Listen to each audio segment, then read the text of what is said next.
Pagi ini saya akan berbagi satu tema pengajaran firman Allah yang saya berikan judul Belajar Tetap Rendah Hati.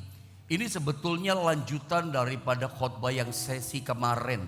Kemarin kita belajar tentang bagaimana Nabi Yesaya dikatakan pada tahun matinya Raja Uzia, dia itu melihat Tuhan, dia mengalami perkara supranatural. Dia mengalami namanya perubahan hidup. Dia tahu dosanya, kekurangannya, kekotorannya. Dan itulah pertobatan, panggilan sekaligus apa saudara? Pilihan Tuhan untuk seorang yang bernama Yesaya dipilih menjadi nabinya Tuhan. Kapan terjadi dikenapi janji itu? Dalam tahun matinya Raja Uzia dan seterusnya begitu ya. Saya nggak ulang pelajarannya kemarin. Sekarang saya akan coba tunjukkan pada sisi daripada Raja Uzia, raja yang hebat, yang perkasa, yang luar biasa ini. Coba kita lihat dalam 2 Tawari pasal 26 ayat 1 sampai dengan ayat yang kelima, saudara ya. Mari kita belajar ayat ini. Saya mungkin akan baca langsung saja ayat ini biar lebih cepat maksud saya, karena 5 ayat masalahnya ya. Saya berharap bisa selesai sesi tentang bagaimana kita belajar tetap rendah hati dari kisah Raja Uzia ini. Saya baca ya, ayat 1 begini kata firman Allah dalam 2 Tawari pasal 26. Segenap bangsa Yehuda mengambil Uzia yang masih berumur 16 tahun dan menobatkan dia menjadi raja menggantikan ayahnya Amazia. Ia memperkuat Elot dan mengembalikannya kepada Yehuda sesudah raja mendapat perhentian bersama-sama dengan nenek moyangnya. Uzia berumur 16 tahun pada waktu ia menjadi raja dan 52 tahun lamanya ia memerintah di Yerusalem. Nama ibunya ialah Yekolya dari Yerusalem. Ayat 4. Ia melakukan apa yang benar di mata Tuhan, tepat seperti yang dilakukan Amazia ayahnya. Saya ingin kita sama-sama baca di ayat yang kelima. Ini inti yang kita bicarakan pada sesi awal. Ayat 5 sama-sama ya. 1, 2, dan 3. Ia mencari Allah selama hidup Zakaria, yang mengajarnya supaya takut akan Allah keras. Dan selama ia mencari Tuhan, Allah membuat segala usahanya berhasil. Di ayat yang ketiga dikatakan Raja Uzia itu dia ditabiskan, dinobatkan menjadi raja itu umur 16 tahun. Lalu dikatakan dia memerintah menjadi raja. Ayat 3 dikatakan selama 52 tahun. Cukup lama. Bandingkan dengan raja Israel pertamanya bernama Saul, dia memerintah 40 tahun. Raja kedua Raja Daud memerintah 40 tahun. Raja ketiga Raja Salomo sama memerintah 40 tahun. Rata-rata raja Israel 40 tahun, 40 tahun, 40 tahun. Tapi satu orang ini yang bernama Raja Uzia, dia memerintahnya panjang banget masanya, 52 tahun lamanya. Apa rahasia ya kesuksesan, kekuatan, keberhasilan Raja Uzia memerintah Israel? Kemarin saya sempat katakan dalam catatan sejarah Israel tidak ada lagi yang namanya masa kejayaan Israel seperti dipimpin oleh Raja Daud, seperti dipimpin oleh Raja Salomo, bahkan seperti dipimpin oleh Raja Uzia. 3 raja inilah yang membawa bangsa Israel masuk pada masa kejayaan, keemasan. Kemarin saya katakan ketika Raja Uzia jadi raja, musuh-musuh bangsa tetangga, terutama musuh bebuyutan kerajaan Asyur, gak berani otak-atik, gak berani ganggu-ganggu. Tidak ada satu suku bangsa musuh negara tetangga berani gempur, berani serbu menyerang Israel selama Raja Uzia jadi raja. Kenapa? Pemerintahannya kuat, pemerintahannya begitu hebat.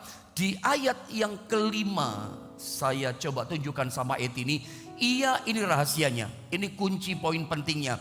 Ia mencari Allah selama hidup Zakaria, yang mengajarnya supaya takut akan Allah. Perhatikan kalimat ini, kata kuncinya, Dan apa saudara?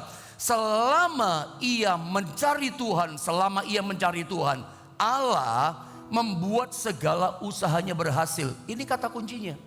Kenapa dia kuat? Kenapa jaya Israel dipimpin sama Raja Uzia?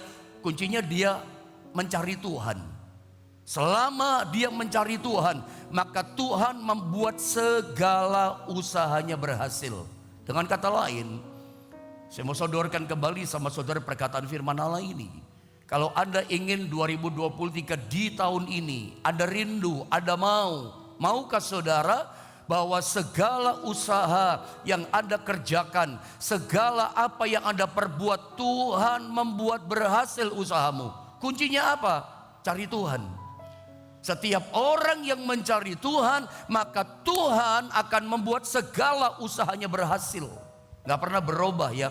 Matius 6 ayat 6 mengatakan, carilah dahulu kerajaan Allah dan kebenarannya, maka semuanya itu akan ditambahkan kepadamu. Gak pernah berubah. Ayat 33 itu ya, gak pernah berubah. Cari Tuhan membuat kita berhasil dalam segala hal. Jadi kalau saudara ingin berhasil dalam segala hal, cuma satu caranya, cari Tuhan.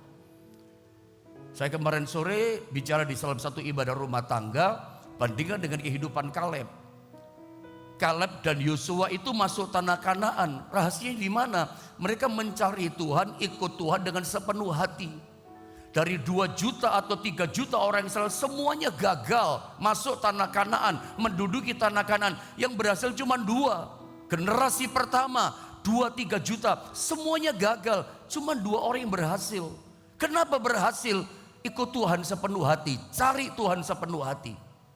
Makanya Matius 7 ayat 7 dia katakan, carilah Tuhan, ya, carilah Tuhan maka kita akan mendapatkan Tuhan. Sebetulnya ada kata keep on, carilah Tuhan dan terus mencari, maka kita akan menemukan, mendapatkan Tuhan. Apa yang kita cari, kita dapatkan. Apa yang kita cari mengejar kita. Kuncinya cuma satu, cari Tuhan. Nah, rahasia ditunjukkan kenapa raja ini hebat. Kenapa segala yang dikerjakannya dalam pemerintahan di kerajaan Israel selalu berhasil, bahkan makin lama makin kuat. Kuncinya adalah karena dia mencari Tuhan. Saya coba tunjukkan sama saudara ya di ayat-ayat berikutnya. Nanti tolong di rumah Anda baca ayat yang ke-6, ayat yang ke-7. Ya, itu semuanya merupakan satu apa ya? Kesimpulan yang ditunjukkan oleh Tuhan. Betapa hebatnya orang ini diberikan keberhasilan oleh Tuhan. Saya coba tunjukkan beberapa ayat, tidak semua karena waktu kan, tapi ayat-ayat yang penting gitu ya, yang merupakan kesimpulan saya, orang ini ternyata memang diberikan kekuatan keberhasilan. Lihat ayat 11, saya juga langsung baca saja ya, 11 sampai 16, nanti 21-nya 11 sampai 16, 16-nya kita sama-sama baca, 21 juga sama-sama kita baca untuk ingat-ingatan buat kita. Saya baca ya.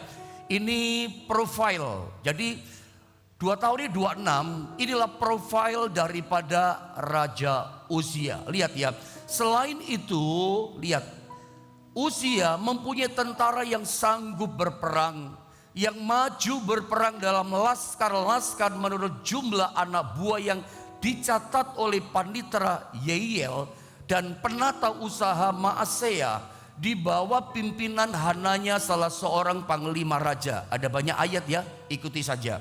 Kepala-kepala puak pahlawan-pahlawan yang gagah perkasa itu seluruhnya berjumlah 2.600 orang. Terus 13. Di bawah pimpinan mereka terdapat satu bala tentara terdiri dari 370-500 orang yang gagah perkasa, apa dikatakan, dalam berperang untuk membantu raja dalam menghadapi musuh.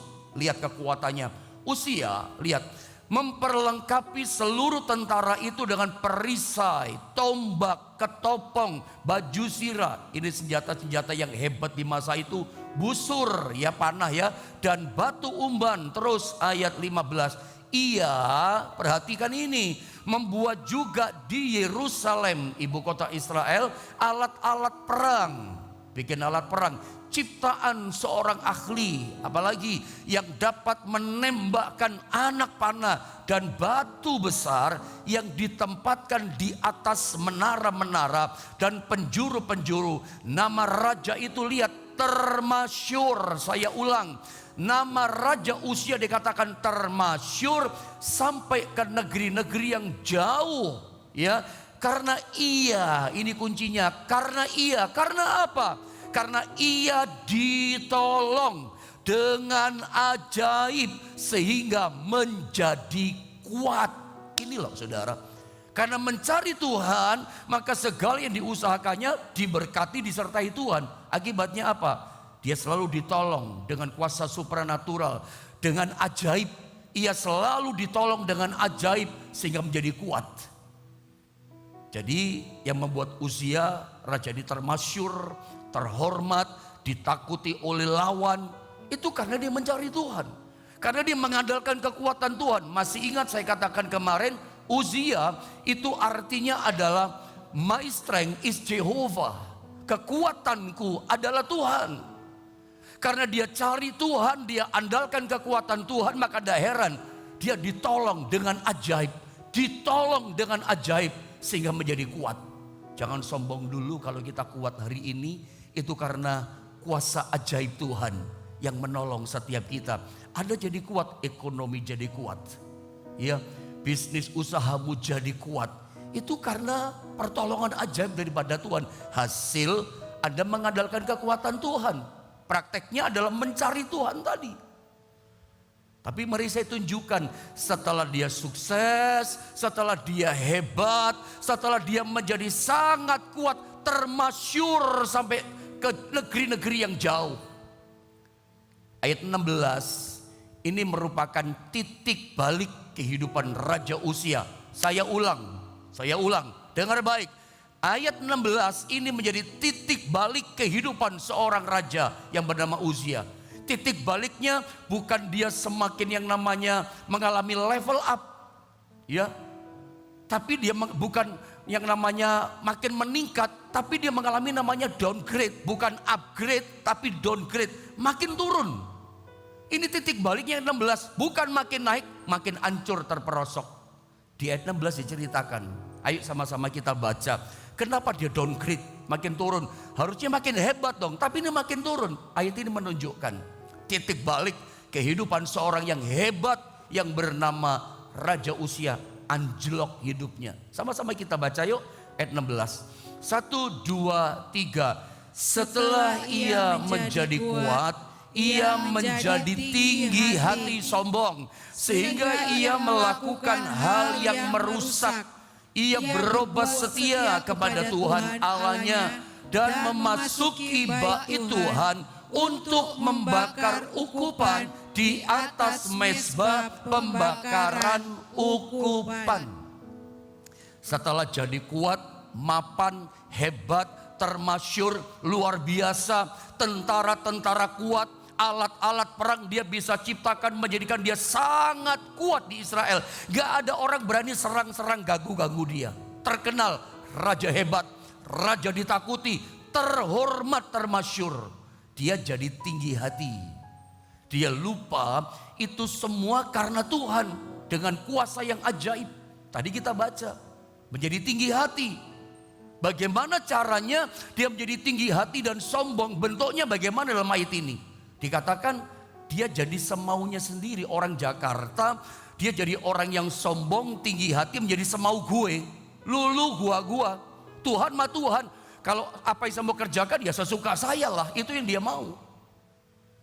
Dia berubah. Sombongnya mulai muncul keakuannya. Lulu gua gitu. Kalau orang Jawa katakan sakarepe dewe, gak bisa diatur. Saudara, saya mau ingatkan, lihat saya baik-baik. Perhatikan kalimat saya pada bagian ini. Perhatikan baik-baik bahwa urusan yang namanya ibadah ini kan membakar korban ukupan. Ini di bait Allah. Ini ruangan suci, hal yang suci, hal yang ilahi, hal yang rohani, hal yang ibadah. Ketika Anda melakukan jangan dikira-kira. hal ibadah, hal yang rohani, jangan kamu melakukan sesuka yang kamu mau. Itu maksud firman Allah. Seperti Raja Uzia, jangan diulang seperti Raja Uzia. Dia melakukan sesuatu yang dia mau. Sakarepe dhewe kata semau gue gitu loh. Ini urusan ibadah, urusan Tuhan, urusan yang sakral, urusan ilahi. Dia raja. Raja itu bagiannya adalah ngatur gitu ya. Ngatur tata negara, ngatur politik, ngatur rakyat, ngatur pangannya, bagaimana makmur rakyat. Itu bagiannya raja. Skopnya raja itu, otoritasnya raja itu. Otoritas membakar ukupan, itu otoritasnya imam. Keturunan Harun. Nanti inilah kesombongannya. Dia pikir, oh aku sudah kuat, sesuka aku. Mau urusan Tuhan kayak urusan membakar ukupan gak apa-apa. Dia melewati aturan itu. Dia melanggar payung otoritas itu. Ya, suka-suka dia mau. Hal ibadah, hal kekudusan gak bisa dikira-kira. Ada tahu apa akibatnya? Akibatnya parah loh. Ada nabi namanya Azaria. Nanti baca di rumah ayat 17-18. Itu ada Azaria dengan 80 nabi yang lain di belakangnya. Azaria pimpinannya. Itu di belakangnya raja. Itu ada istilah sih. Aduh, saya nggak sempat catat itu ayatnya. Coba turun, bisa minta bantuan nggak saya? Ayat ke 17 boleh nggak? Multimedia. 17 itu dikatakan begini. Dalam 2 Tawari pasal 26, supaya jelas maksud saya ya. Nah ini dia, terima kasih ya. Tetapi Imam Azaria dikatakan apa? Mengikutinya dari belakang bersama-sama 80 imam Tuhan. Orang-orang yang tegas, gak kompromi. Lu dosa ya dosa gitu. Anda lihat ayat 18, ditegur loh. Marah si raja ditegur. Sakarepe dhewe ya orang Jawa katakan. Semau gue, merasa diri hebat, marah dia ditegur. Mereka berdiri di depan Raja Uzia, 80 imam bersama Azaria, satu imam pemimpinnya. Dan berkata kepadanya, hai Uzia, nggak pakai permisi ya Tuan Raja yang mulia, kekallah hidup Tuanku, nggak pakai. Langsung ditembak sama Imam Azaria, hai Uzia, engkau tidak berhak membakar ukupan kepada Tuhan. Hanyalah imam-imam keturunan Harun yang telah dikuduskan yang berhak membakar ukupan. Keluarlah dari tempat kudus ini, karena engkau telah berubah setia. Engkau tidak akan memperoleh kehormatan dan Tuhan Allah karena hal ini. Coba turun ke bawah ayat 19. Apa kita temukan di sini? Ayat 19. Tetapi Uzia dengan bokor ukupan di tangannya untuk dibakar menjadi marah. Marah sama imam. 80 imam plus 1 Imam Azaria. Marah dia ditegur kesalahannya. Lalu dikatakan apa? Sementara amarahnya meluap. Marah. Jadi tadi kita udah baca ya. Apa sih bentuk kesombongan yang dibuat oleh Raja Uzia? Dia sesuka-sukanya melakukan sesuatu. Urusan ilahi dia gak tahu diri gitu. Dia lakukan juga. Itu bukan bagiannya. Itu kesombongan. Merasa aku bisa lakukan semuanya. Yang kedua, dia marah. Marah ini pun bentuk kesombongan loh. Jangan main-main loh saudara ya. Ketika ada orang nasihati kita, kita marah. Itu namanya sombong. Padahal orang koreksi kita. Terima kasih Pak, udah diingatin. Harusnya kan begitu kan, membangun diri. Kecuali orang cuman koreksi kita hanya untuk mempermalukan kita, itu lain lagi masalah. Tapi seringkali orang cinta sama kita memberitahu kekurangan kita. Ya terimalah gitu.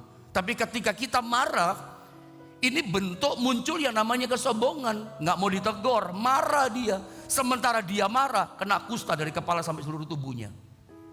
Kalau kita lihat ayat 21, coba lihat ayat 21 tadi, di gambar yang saya kasih saja. Ayat 21, next, lihat ayat ini. Saya baca saja dengan cepat. Raja Uzia sakit kustanya sampai kepada hari matinya. Raja loh. Apalagi, dan sebagai orang yang sakit kusta, ngeri ya. Ia tinggal dalam sebuah rumah pengasingan. Raja diasingkan sendirian. Orang yang hebat diasingkan sendirian. Hebatnya hilang, kemuliaannya hilang, semuanya diambil sama Tuhan. Kenapa diambil? Sombong. Melakukan sesuatu yang bukan haknya dia dan marah. Udah tahu itu bukan kok dia marah, itu bentuk kesombongan loh kalau bukan pada tempatnya. diasingkan. Ia tinggal dalam sebuah rumah pengasingan karena ia dikucilkan dari rumah Tuhan, dan Yotam anaknya, dan seterusnya dan seterusnya. Lihat gambar berikutnya. Dari kisah ini kita belajar dari Raja Uzia, raja yang hebat, luar biasa, namun hidupnya berakhir menyedihkan.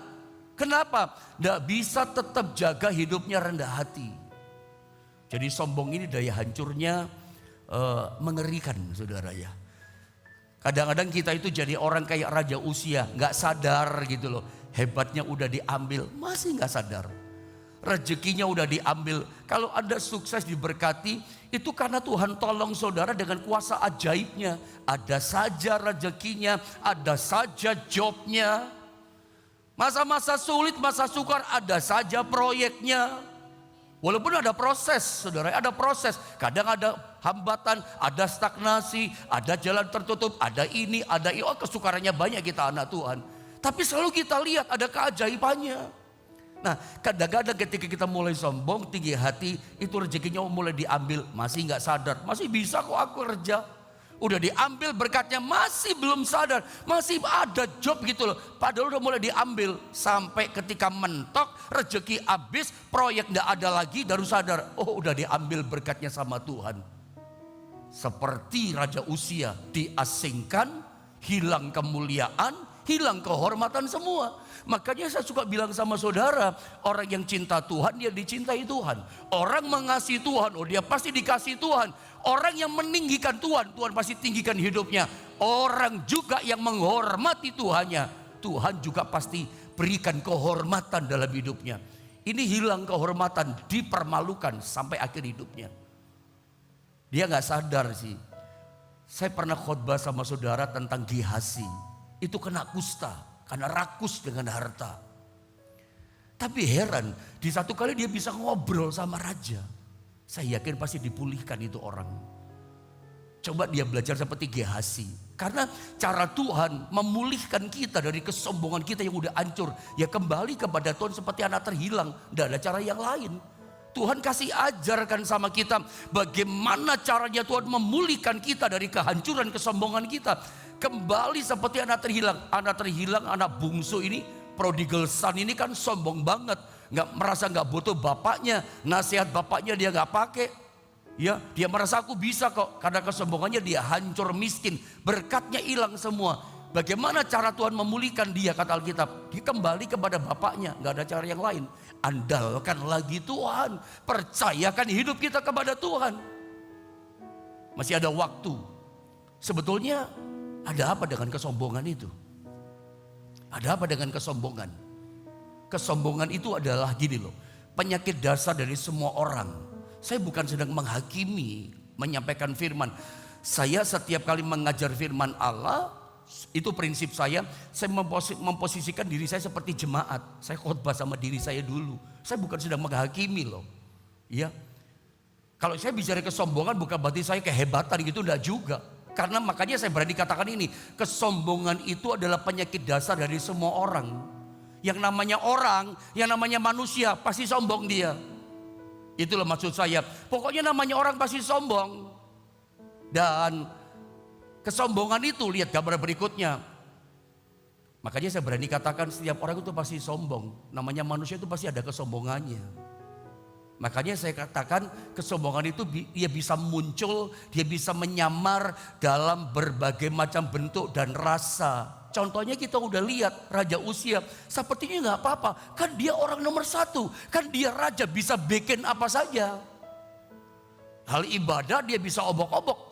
Membakar ukupan dia semau dia, itu bagian imam. Dan ketika dinasihati, ditegur, dia marah. Itu kan bentuk sepertinya biasa aja lah. Saya mau katakan dia, yang namanya orang itu sombong. Karena kesombongan itu bisa munculnya macam-macam. Kita nggak sadar. Seringkali tanpa kita sadari, kita udah jadi sombong. Saya pernah bilang begini sama saudara. Ketika orang berkata begini, misalnya di antara saudara, saya nggak sombong ke pendeta. Coba tanya sama istri saya, tanya suami saya, tanya sama anak tetangga semuanya. Tanya, saya sombong enggak? Saya nggak sombong. Sampai bilang saya sombong. Sementara kita ngomong seperti itu, Anda sedang sombong kan? Oh, saya nggak sombong, padahal sedang sombong. Lagi ngomong itu kan sedang sombong, ingin menunjukkan saya itu baik, sombong kan itu. Dia menyamar tanpa sadar dalam berbagai macam bentuk. Anda pernah dengar nggak orang berkata begini, Pak, itu loh Pak, gara-gara dia kaya Pak, makanya jadi sombong. Menurut saya salah. Selalu kita itu menilai kalau orang kaya, sukses, berhasil pasti sombong. Memangnya cuma orang yang kaya sombong. Maafkan kata-kata saya. Anda pernah ketemu gak orang yang miskin sekali gak punya apa-apa? Wih, sombongnya minta ampun, sombongnya ngalahin orang kaya. Betul apa tidak? Setuju gak dengan yang saya katakan? Pernah kita akan ketemu, kadang kita itu pengen berbuat baik sama seseorang karena gerakan hati daripada Tuhan. Tuhan gerakkan, ingin berbagi sama dia, ingin menolong dia. Ini digerakkan Tuhan loh saudara ya. Dan kita tahu ini gerakan Tuhan. Tapi kadang-kadang kita ketemu sama orang yang sebetulnya gak punya apa-apa. Sorry ya kata-kata saya, sombongnya minta ampun. Harga diri itu kesombongan loh. Saya jaga kehormatan, harga diri. Padahal tuh dia berdoa, Tuhan berkati saya gak punya. Begitu Tuhan kirim orang berkata, jaga kehormatan, saya gak perlu, saya gak butuh, malah tersinggung marah. Itu kesombongan loh. Tanpa sadar atas nama harga diri, kamu sudah jadi sombong gitu loh. Jadi kesombongan itu namanya orang itu sombong, menyamar berbagai macam bentuk. Gak sadar kita udah sombong loh. Kayak saya pendeta tanpa sadar kadang-kadang minta ampun, aduh sudah sombong ya gitu. Karena ngomong. Seringkali orang berkata gini, kesombongan itu bukan cuma di mulut loh, di hati. Sumbernya di hati kan saudara ya. Kesombongan. Dan itu menghancurkan seperti Raja Uzia. Sikap kita gak mau ngalah. Saudara pernah dengar gak istilah orang ngomong gitu, sombong itu gak mau kalah kan. Orang misalnya berkata begini, aduh kemarin mobilku diserempet sama sepeda. Sebelahnya gak mau kalah. Kamu sepeda, saya motor, lihat baretnya. Sebelah gak mau kalah. Aku malah ditabrak kemarin sama mobil diserempet. Tuh lihat penyok. Loh, diserempet saja, disombongin saudara. Bahkan orang sakit pun bisa sombong-sombongan loh. Apa yang disombongin dari sakit? Saya flu Pak 10 hari, kamu baru 10 hari, aku udah 20 hari. Sebelah, aku malah flu sak bulan. Flu apa sak bulan? Flunya kena corona sebulan lebih saudara ya. Bayangin flu saja, sakit saja disombong-sombongin. Nggak sadar ya, ketika kita berkata itu sudah bentuk kesombongan. Makanya saya katakan kesombongan itu bentuknya macam-macam, menyamar, bisa muncul berbagai macam bentuk dan rasa. Coba Anda lihat rangkuman saya di gambar ini tentang yang namanya kesombongan. Bagian penting yang saya ngomong sama saudara gini, kalau saya belajar Alkitab, kesombongan itu gak bisa dihancurkan loh. Tuhan ingin hancurkan kesombongan kita, tapi hati kita keras. Menurut saya kalau saya baca Alkitab tentang tinggi hati kesombongan itu gak bisa dihancurkan. Tuhan sangat ingin hancurkan dosa kita untuk selamatkan kita dari kehancuran dan keterpurukan kita. Dia sangat ingin hancurkan kesombongan kita. Tapi susah. Kita bikin Tuhan susah, kenapa? Hati kita yang keras. Makanya saya berani katakan, kesombongan dalam diri kita manusia itu gak bisa dihancurkan, hanya bisa dikikis step by step. Hanya bisa dikikis sedikit demi sedikit, saking kerasnya hati kita punya di dalam diri kita ini. Bisa dikikis, gak bisa dihancurkan. Tuhan ingin hancurkan.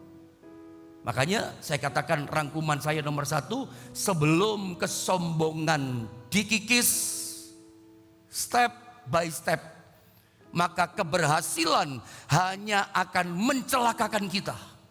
Seperti Raja Uzia hancur di puncak kehebatan, kekayaan, kesuksesannya, jatuh hancur, gak pernah bangun lagi.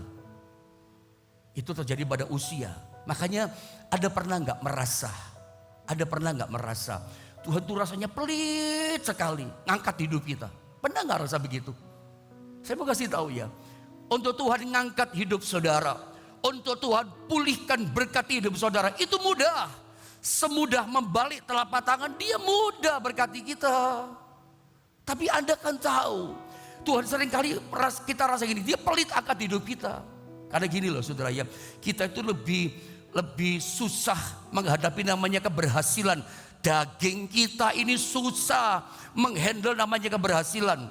Kita lebih mudah menghandle kegagalan, paling malu gitu, daripada menghandle keberhasilan. Karena banyak orang ketika di atas, akhirnya dia menjadi tinggi hati, terjun bebas ke bawah dia. Makanya saudara ya, Kesombongan ini, makanya kadang-kadang kita merasa tadi ya, rasanya kok Tuhan tuh pelit sih, gak cepet-cepet sih. Karena Tuhan gak ingin kita jatuh. Tuhan ingin dikikis dulu itu kesombongan. Yang kedua, rangkuman saya begini, kesombongan itu tidak akan pernah membuat kita dipermuliakan. Ini kata-kata penting. Tetapi hanya akan membuat kita dipermalukan. Kayak Raja Uzia. Pelajarannya tokohnya namanya Raja Uzia. Akhir hidupnya dipermalukan, diasingkan. Malu loh kusta. Di masa itu kusta itu hukuman Tuhan. Semua orang tahu dihukum Tuhan. Karena ini malu. Jadi kesombongan tidak akan pernah membuat kita dipermuliakan. Tetapi kebalikannya membuat kita dipermalukan. Kalau kita melihat sekarang ada orang-orang di sekitar kita, orang itu dipermalukan dulu hebat, termasyur, luar biasa. Tetapi sekarang kita lihat hidupnya dipermalukan, aib.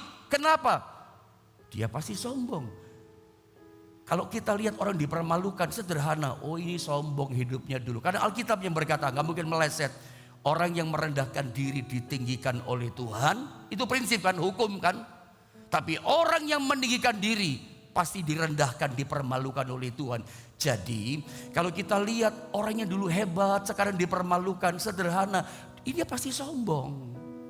Makanya kalau nggak mau dipermalukan, jangan sombong. Kehebatan kita dari Tuhan kok. Tapi kalau kita mulai sombong, nanti terjun di bawah kita.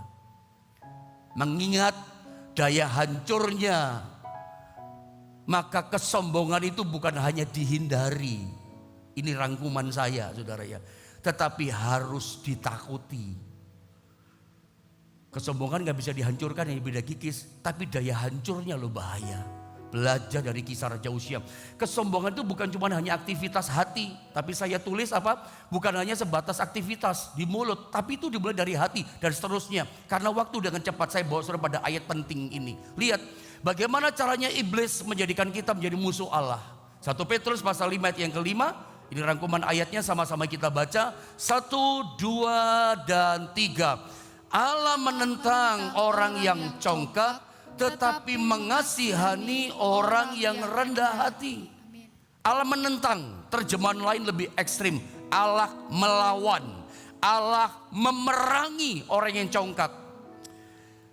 Lihat kalimat saya di statement ini. Alasan iblis membujuk kita untuk sombong adalah demi menjadikan diri kita menjadi musuhnya Tuhan. Jika Tuhan menjadi musuh kita, memerangi kita, melawan kita, pertanyaan saya kepada Anda, kepada kita semua, maka siapa yang dapat membela, menolong kita? Jawabannya apa saudara? Tidak ada. Kalau Tuhan sudah memerangi kita, melawan kita, memusuhi kita, siapa yang bisa bela kita? Tidak ada kekuatan satupun di dunia bisa tolong bela kita. Saya boleh pakai istilah begini sama Anda. Meskipun seluruh dunia memusuhi saudara, sekitarmu memusuhi saudara karena kamu adalah anak Tuhan. Tapi kalau kamu menemukan begini, Tuhan bela kita, Tuhan beserta dengan kita, tidak usah takut, tetap tenangkan hatimu.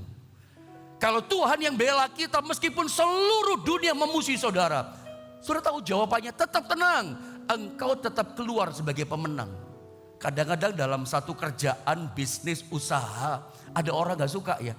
Ada dapat proyek besar, wih orang memusuhin, semua musuhin saudara, semua fitnah saudara, semua menyerang saudara. Gak usah takut, orang boleh menyerang semuanya saudara. Yang penting ada satu, yaitu Tuhan pembela saudara. Tetap tenang, karena engkau tahu hasilnya, saudara pasti menang. Saya mungkin tidak perpanjang firman, walaupun masih banyak PowerPoint. Satu contoh misalnya ya, Daud itu, setan pernah membujuk Daud menghitung orang Israel. Sebetulnya dia itu manggil Yoab, hitung. Yoab nggak mau, tapi tetap dihitung, saudara ya. Sebetulnya apa sih salahnya menghitung? Tuhan lihat, tahu hatinya yang namanya Daud. Tujuan menghitung itu adalah ini, supaya dia tahu kekuatannya. Berapa sih jumlah tentaraku, berapa sih kekuatanku. Itu Tuhan lihat kesombongan. Tidak ada salahnya menghitung. Tapi Tuhan tahu hatinya menunjukkan sombongnya dia. Didatangkan penyakit sampar. Kalau nggak salah 70.000 orang mati. 1.000 saja udah banyak.